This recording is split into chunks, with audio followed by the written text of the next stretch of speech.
seeing opportunities and exploiting them in a way that's very beneficial for the world, or you can do it like the giant corporations, which is hijacking the wealth, therefore the power in the world. Hi, it's Rob Moore here, and over a year ago I interviewed David Icke for my podcast, The Disruptive Entrepreneur, and this YouTube channel. Content about 5G, the virus, is getting banned all over the place by YouTube. So this excerpt is from an interview more than a year ago where I think you'll find it very interesting, some of the predictions David made about maybe what's happening now. Make sure you subscribe to the channel right now in case this video gets taken down, and let's go to the clip interview with David Icke. But there are great opportunities for entrepreneurs who believe in freedom to replace or offer alternatives to these platforms. I know people are starting to do it, but the more that we can have, the better. Because in my new book, Everything You Need to Know But Have Never Been Told, I talk about the fact that YouTube was demonetizing alternative content. And of course the alternative media, I mean, I write books and stuff, so I'm not dependent on YouTube, but a lot of alternative people became dependent on YouTube monetizing their videos to make more videos. And I said in the book that that's only stage one. The next stage is they start deleting channels. And of course now they're deleting channels on a very, very large scale worldwide. So this is not something that's going to happen over a long period of time. That's what I'm saying. So there is a very urgent need and a massive potential audience for platforms of, if you like, social communication and videos for people that really believe in not censoring. And, you know, yes, the big companies will go the way of the system. I mean, I actually love it when out of nowhere, major corporations got together and said to Google, you're talking about YouTube, you're putting our adverts against hateful videos. And you must stop it. And they all got together and said, oh, you know, all these ethical companies, you know, that have the best interests of humanity at heart while they're screwing them day by day by day, right? It's all orchestrated. And so Google, B-movie actors, said, oh no, we better take the adverts down then, which just happened to be on the alternative media channels. And that was how the demonetization started. And then once you start it, you roll it out even more. And now there's virtually none on Google for anyone with an alternative view. But people still have to sell things. Yeah. And there is an advertising, quote, market out there for a large audience platform. And if people would go down that road, there are great financial opportunities for them, as well as the main reason, from my point of view, which is having the ability to communicate information uncensored. Because the more uncensored information circulates, the more the system of control will fall.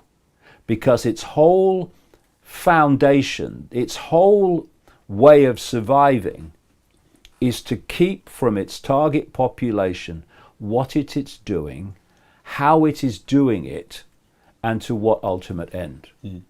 So, do you regard yourself in any way as a businessman or an entrepreneur? It seems to me like the more you resist these things you stand against, the bigger and more powerful and more successful you become.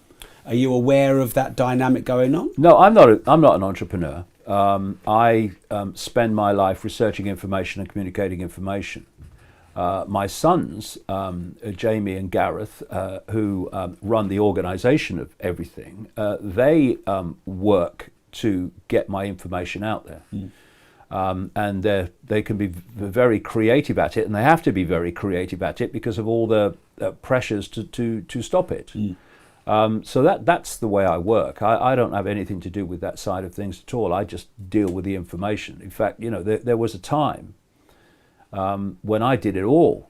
Yeah. I did it all, everything, and including writing all the books and everything. But now, as my sons have got involved in recent years, it's freed me from all the other side of it. So I just focus on the information, and it's been incredibly effective, both in the information I've been able to uncover because I've had more time, and also in the fact that they have been excellent in the way that they have organised the communication of it.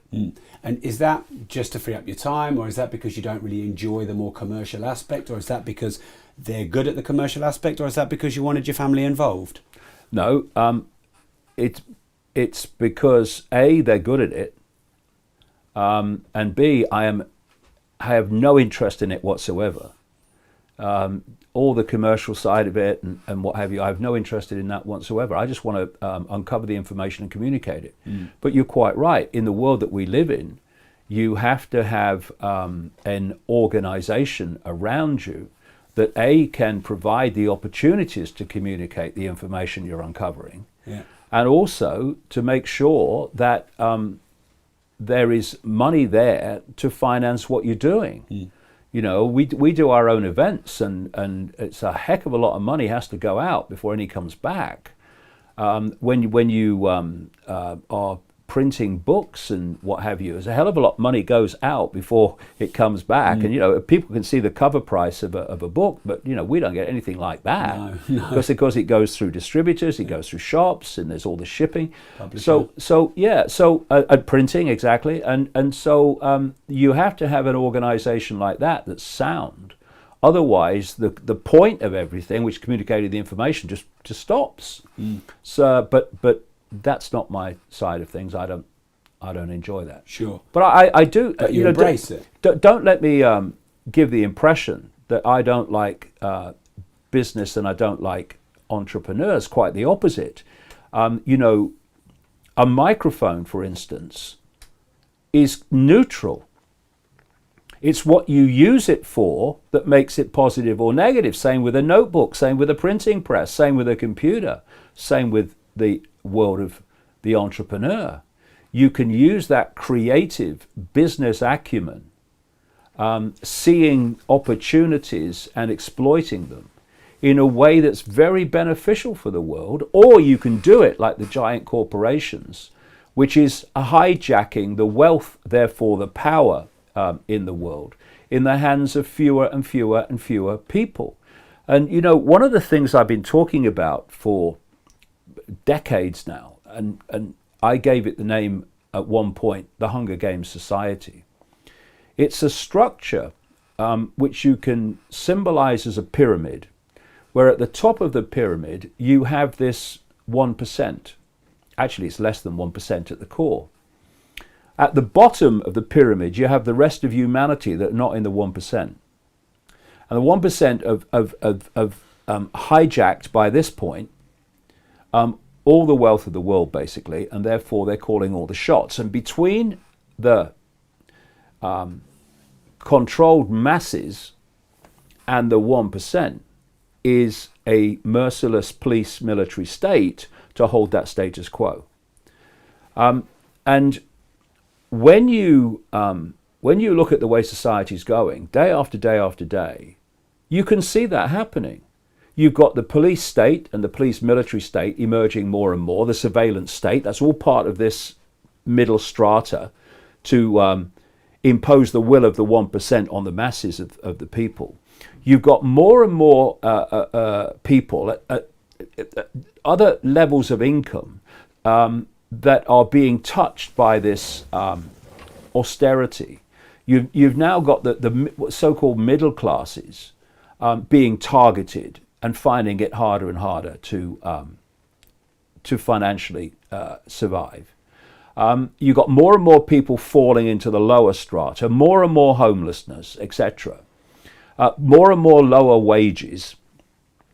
And at the top, you've got this incredible concentration of wealth, thus power, into the hands of fewer and fewer people, to the point now where vast amounts, vast percentages of the world's wealth are actually held by single-digit numbers of people. And this is the Hunger Games society unfolding. And so, you know, we can look at the pressures on freedom of speech, but entrepreneurs that want to use their skills and use their ingenuity to challenge that Hunger Games structure with freedom and with a greater expansion and distribution of wealth, they're also finding themselves targeted by the system with regulation and you can't do this and what have you. Because anything, whether it's freedom of speech or whether it's entrepreneurs that are doing things that are undermining the emergence of this Hunger Games society pyramid, they're all being targeted. And so it's going to be a challenge to take it on. It is a challenge to take it on.